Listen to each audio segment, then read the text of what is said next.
सुप्रभात बच्चों।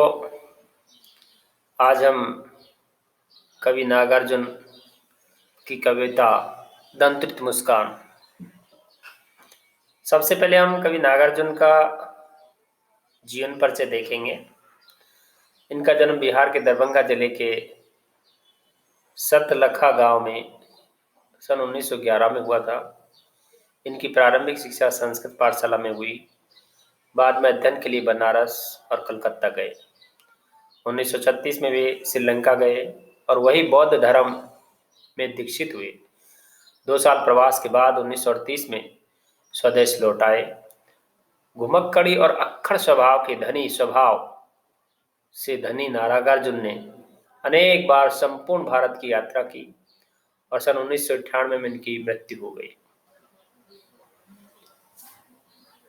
कवि नागार्जुन की कविता यह दंत्रित मुस्कान। इस कविता में कवि ने एक बालक की मुस्कान के बारे में जो आकर्षण है वह किस प्रकार व्यक्ति के दिल को जीत लेती है। आओ देखते हैं हम दंत्रित मुस्कान का आदर्श वाचन।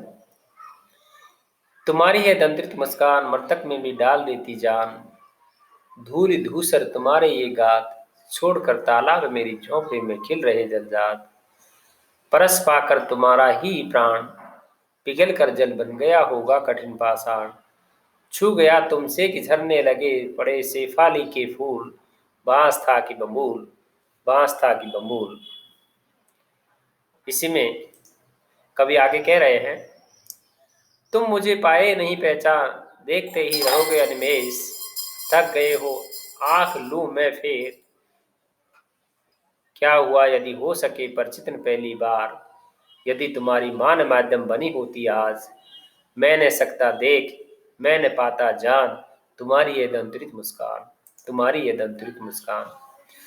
धन्य तुम माँ भी तुम्हारी धन्य, चिर प्रवासी मैं इतर में अन्य, इस अतिथि से प्रिय क्या रहा तुम्हारा संपर्क, अंगुलियां माँ की कराती रही मधुपर्क, देखते तुम इधर कनखी मार और होती जब की आंखें चार, तब तुम्हारी दंत्रित मुस्कान लगती बड़ी ही छविमान, लगती बड़ी ही छविमान। अर्थात यहाँ पर यह दंत्रित मुस्कान कविता में कवि नागार्जुन कह रहे हैं कि कवि ने नवजात शिशु की मुस्कान के सौंदर्य के बारे में बताया है। कवि कहते हैं कि शिशु की मुस्कान इतनी मनमोहक और आकर्षक होती है कि किसी मृतक में भी जान डाल दे। खेलने के बाद धूल से भरा तुम्हारा शरीर देखकर ऐसा लगता है कि मानो कमल का फूल तालाब छोड़कर मेरी झोंपड़ी में आकर खिल गए हो। तुम्हारे स्पर्श को पाकर पत्थर भी मानो पिघलकर जल हो गया हो, यानी तुम्हारे जैसे शिशु की कोमल स्पर्श पाकर किसी भी पत्थर हृदय व्यक्ति का दिल पिघल जाएगा। कवि कहता है कि उनका मन बांस और बबूल की भांति नीरस और टूटे हो गया था, परंतु तुम्हारे कोमलता का स्पर्श मात्र पड़ते ही हृदय की शेफाली के फूलों की भांति झड़ने लगा।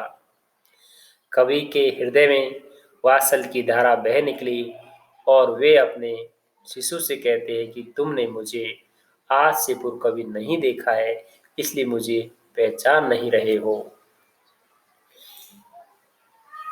और आगे कवि कहता है कि तुम्हें थकान से उबारने के लिए मैं अपनी आंखें फेर लेता हूँ ताकि तुम भी मुझे एकटक देखने के श्रम से बच सको। कवि कहते हैं कि क्या हुआ यदि तुम मुझे पहचान नहीं पाए, यदि आज तुम्हारी मान होती तो आज मैं तुम्हारी यह मुस्कान भी ना देख पाता। वे अपनी पत्नी का आभार जताते हुए कि तुम्हारा मेरा क्या संबंध, यह तुम इसलिए नहीं जानते क्योंकि मैं इधर उधर भटकता रहा, तुम्हारी ओर ध्यान ना दिया। तुम्हारी माँ ने यदि सदा तुम्हें स्नेह प्रेम दिया और देखभाल किया, पर जब भी हम दोनों की निगाहें मिलती है तब तुम्हारी ये मुस्कान मुझे आकर्षित कर लेती है। इस प्रकार कवि ने इस मुस्कान में बाल लीलाओं का एक तरह से वर्णन किया, बालक का आकर्षण का वर्णन किया और वह आकर्षण किस प्रकार सबको आकर्षित करता है। तो इसके संबंधित कुछ अभ्यास प्रश्न देखते हैं। बच्चे की दंत्रित मुस्कान का कवि के मन पर क्या प्रभाव पड़ता है? उत्तर: कवि उस बच्चे की दंत्रित मुस्कान के अंदर तक आह्लादित हो जाता है। उसे लगता है कि उस मुस्कान ने कवि में एक नए जीवन का संचार कर दिया। उसे लगता है कि वह उस बच्चे की सुंदरता को देखकर धन्य हो गया है। और आगे कवि कह रहा है अगले प्रश्न में कि बच्चे की मुस्कान और बड़े व्यक्ति की मुस्कान में क्या अंतर है? उत्तर: बच्चे की मुस्कान हमेशा निश्चल होती है, बड़े की मुस्कान में कई अर्थ छिपे हो सकते हैं। कभी कभी यह मुस्कान कुटिल हो सकती है तो कभी किसी उम्मीद से भरी हो सकती है। ऐसा बहुत कम होता है कि किसी वयस्क की मुस्कान उतनी निश्चल हो जितनी कि किसी बच्चे की। इस प्रकार कवि सूर्यकांत त्रिपाठी निराला द्वारा यह दंत्रित मुस्कान में बच्चे की मुस्कान का वर्णन है और इसमें साथ ही एक तरह से कवि के मन में वात्सल्य प्रकट हुआ है। वात्सल्य वह होता है जब माता पिता का बच्चे के प्रति प्रेम